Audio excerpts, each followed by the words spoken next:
doom ah non kañ lay am mooy suñu problème. Et dans ce mandat avant 2027 dafa yéex rek te on va tout faire pour ñu accélérer la cadence. Le président du parti a crié a dit dem na ba wax ni soo leen mënul jox leen ma gouverner. waaw c'est pour une façon d'inciter les gens à y aller. à y aller les gens le prennent pour un problème que il n'en a pas mais soññ na wax na et on va y aller inchallah. Que le peuple patiente un peu rek mais ñun les députés nous sommes en alerte ñu toog seen ñun te nous n'avons pas oublié et nous l'oublierons jamais tant que xamuñu kan moo rey seen doom il paraît que bon le numéro 9 est identifié. Il est identifié. Ah oui, il paraît qu'il est identifié nit ñi xam na que les enquêtes mi ngi dem ndànk-ndànk mais ils n'ont pas communiqué. mais les nervis aussi. non ci li ñu for ci wéewu bay li ñu am li for ko ci wéewu bay d'ailleurs sax benn confrère wax na ko. xëy na ñoo bokk source. que enquête yëpp yii ñu ngi en 70% am na sax yoo xam ne àgg na à 90%. mais qu'est-ce qui vous empêche de communiquer sur ça de façon institutionnelle? Non sur les kii là. comme ça le sur la déduction des comptes. Sur la déduction des comptes il est facile de communiquer. Il est aisé de communiquer mais pour ces problèmes de meurtre et de consort. non ça demande pas une grande communication sinon rek. mën na kii enquête bi. non daw ma mëntul am ñi doon daw nañu pare. même le problème des nervis aussi parce que problème des nervis quand même porte la pour xam ñan ñoo def on nous avait dit que ni 45 milliards d'armement jënd nañ ko ci Sénégal bu amul guerre amul dara ces armes là kenn mënu la wax fan la armes yi nekk ci Sénégal. bi ñu ñëwee. annoncé nañ l'enquête est très avancée il paraît. ah bon. annoncé woon nañ ñu ko annoncé ñu que ni ubbi nañ ko mais ba tey amuñu suite. alors que nervi yooyu am na seen benn député boo xam ne taxaw na à l'Assemblée nationale nommé benn mbër nommément ne ko yow mii identifié la naa la. ci ñi nga xamante ni ñoo di nervi yi. je me rappelle bien. Ouais, donc mais quand on te dit que le numéro 9 a été identifié moo lay wan ni l'enquête. il a été identifié le numéro 9 a été identifié. gaa ñi xam nañu kan la te crois-moi. xam nañ la ba pare soo rappelé Pape Alé Niang mas na def sortie avant même sa nomination où des nervis se parlaient ils se sont parlé xam nañ à un certain moment ils voulaient les sacrifier ba nangootuñ ko def donc cette enquête là bon yéex na mais je crois que nous allons mettre toute la pression qu'il faut mais avec les moyens légaux pour que ça aille plus vite et que le peuple soit informé. mais justement comme ni ko Marieta waxee le procureur a été saisi selon information bi ñu am. officiel quoi. est-ce que tey mën nañu xaar tey problème bi tukkee ci Adji Sarr bañ tudd ci ay nit est-ce que mën nañu xaar ñu boole leen ci façon dossier yooyu. non Adji Sarr c'est un dossier civil. Ouais. C'est un dossier particulier. Mais il y a eu qui concerne. Mais ça a entraîné la mort de militants. Oui xëy na.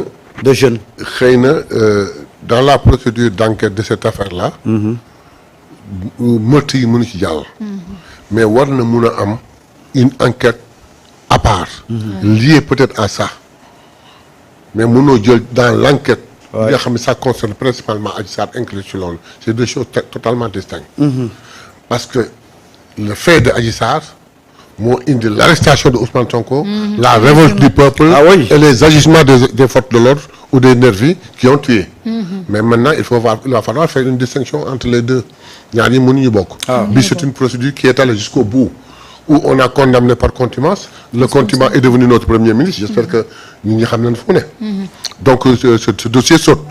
et on devrait le refaire d'autant plus que lui il frappe sur la table pour wax ni nañ ci waxaat. Le deuxième c'est le dossier de Mame Mbaye Niang aussi qui a suscité beaucoup de blessés et tout de tas de choses moom tamit un nouveau élément est sorti ce dossier ce procès doit être réouvert. et par conséquent l'intéressé a dit que ni il faut que loolu leer mais yemul ci loolu il a déposé 7 plaintes concernant des choses très sérieuses. Ouais. ana plainte yi. ñu ngi fa ci devant le procureur. mais qu'est-ce que. looloo tax c'est son cri de cœur. c'est le cri de cœur de la 15 jours. c'est que les gens n'ont écouté que deux choses. bu ngeen bëggul gouverner ngeen jox ma gouverneur. ku ma xeex naa la xeex ils n'ont pris que ces propos di ci wax pendant 15 jours.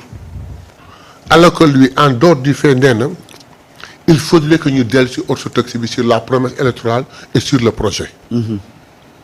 donc ça dit une grande chose loolu rek waroon na mën a tax ñu fàtte leneen lu mu wax. il a dit que ni procès yi ñu ko defal bu ci nekk am na yoon boo xam ne dañ ci war a daal defaraat que il faut mu leer. mais man déposé naa 7 plaintes yoo xam ne ba léegi kenn instruit ko foog mu leer. mais malheureusement les gens ont passé tout le temps à capter 2 expressions qui les intéressaient à savoir bu ngeen mënul gouverner jox leen ma gouverner wala du ma fi jóge fii laay toog ni fi dégg je ne démissionne pas. ku ma xeex loolu rek la ñu jël. mais tey jii à terre reposée on se rend compte que lui il est toujours dans sa lignée et il appelle tout ensuite le jour où il parlait là il faut ñu jox affaire bu nekk contexte am c'est un chef de parti bu doon installer la plus haute instance de son parti à savoir le conseil national. mu def ko pare di waxanteeg waa partem en premier lieu. et ci biir waa tem le président de la république ci njaboot gi la bokk. donc su tuddee kii tudd kii mën na ko tudd et par respect à sa personne. Imaginez une expression quand il parlait aux détracteurs en leur disant que vous voulez toucher mon orgueil pour me démissionner demuma fenn fii laay toog.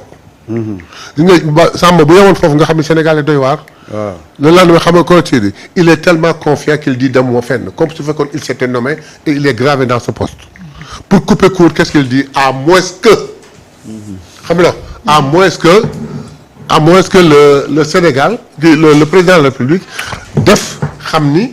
doyatuma ko mu wax lii pour jox ko cëram mais président kii le président du parti def na coup de cœur.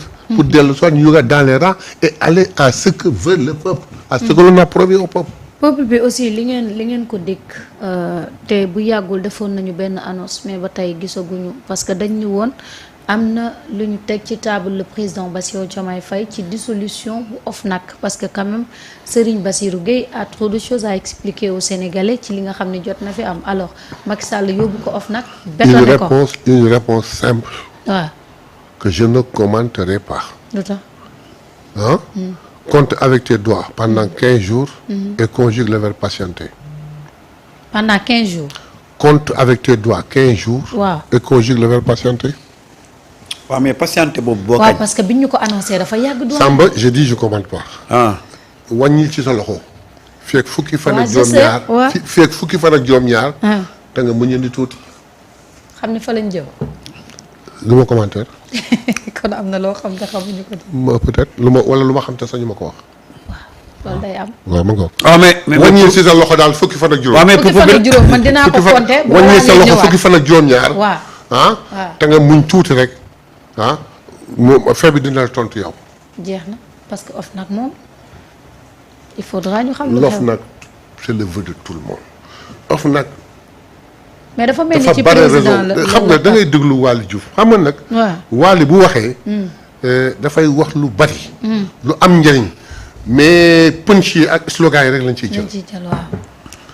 Waly dafa wax ni OFNAC dañ ko war a dindi pour ñetti raison benn bi ni ñu ko bunkeriser ba nga xam ni OFNAC am na doole boo xam ni justice sax mën na wax OFNAC ni ko arrête justice arrêté. benn.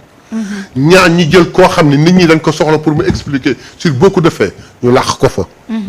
ba pare nag boucler ba président de la République sax mënul ci moom dara. waaw noonu lañ ko def ñett ñi jël sunu alal yépp bare xaalis ba xam ni fu ñu jóg. mën loolu leen jaarale par lu dul enrichissement illicite ñu jël ko fa dugal ko fa bunkeriser ko donc ñetti affaire ngoog yoo xam ne dañu war a dissoudre OFNAC nous ferons tout pour que dans les plus brefs délais l'OFNAC soit dissous.